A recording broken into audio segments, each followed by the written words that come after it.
You ask Tiger to solve. This deals with linear equations with one unknown. The final result is x equals 22/15.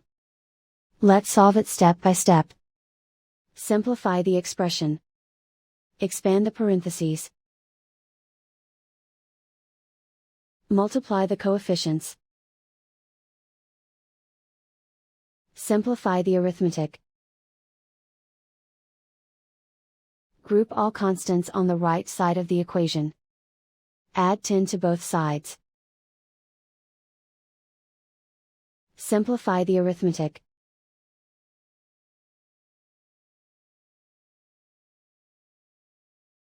Isolate the x. Divide both sides by 15. Simplify the fraction.